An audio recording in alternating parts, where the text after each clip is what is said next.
रामायण को राम के सिद्धांतों, प्रजा के प्रति उनके प्रेम और राज्य में सुशासन के लिए जाना जाता है। ऐसा कहा जाता है कि रामायण में बताया गया है कि समाज में एक आदर्श पुरुष कैसा होना चाहिए। इसके अलावा रामायण का एक महत्वपूर्ण भाग राम रावण युद्ध भी है, जिसमें राम और राम की सेना ने रावण समेत सभी राक्षसों का वध कर दिया। लेकिन एक बात मत भूलिए कि एक राक्षसी फिर भी जीवित रह गई थी, और वो थी शूर्पणखा, जिसके नाक कान को काट कर छोड़ दिया गया था। आखिर उस राक्षसी शूर्पणखा का क्या हुआ? कहाँ गई युद्ध के खत्म होने और राक्षसों के अंत के बाद शूर्पणखा? ये आज भी एक अनसुलझा सवाल है। इसके अलावा एक सवाल ये भी काफी पेचीदा है कि क्या मुसलमान शूर्पणखा के ही वंशज हैं?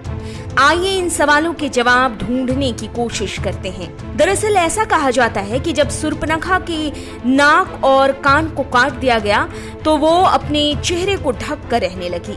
वो हमेशा अपना चेहरा कपड़े से ढांक लिया करती थी। जब शूर्पणखा के साथ ये घटना घटी और राम रावण के युद्ध में रावण मारा गया तो वो अपने पति के साथ जंगल में शुक्राचार्य के आश्रम में रहने चली गई। वहीं जब शुक्राचार्य को ऐसा लगा कि राक्षसों का वंश खत्म हो रहा है तो उन्होंने शिव जी की घोर आराधना शुरू कर दी, जिसके बाद शिव जी ने शुक्राचार्य को अपना स्वरूप शिवलिंग देकर कहा कि जिस दिन कोई वैष्णव इस शिवलिंग पर गंगा के जल से अभिषेक यानी कि गंगा का जल चढ़ा देगा, उसी दिन सभी राक्षसों का नाश हो जाएगा।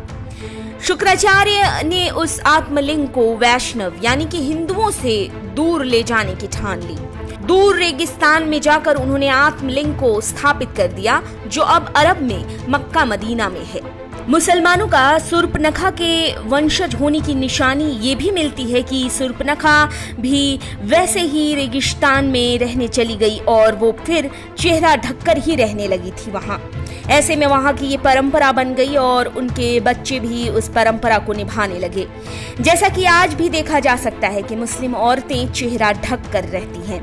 शूर्पणखा के वंशज मुसलमान कहलाते हैं। इसके एक निशानी ये भी है कि शुक्राचार्य के प्रयासों से राक्षसों को जीवन दान मिला और ऐसे में वे शुक्रवार को विशेष महत्व देते हैं।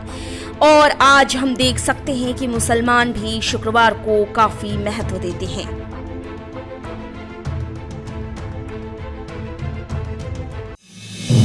आप देख रहे हैं नेट्रिक न्यूज, साहस सच कहने का।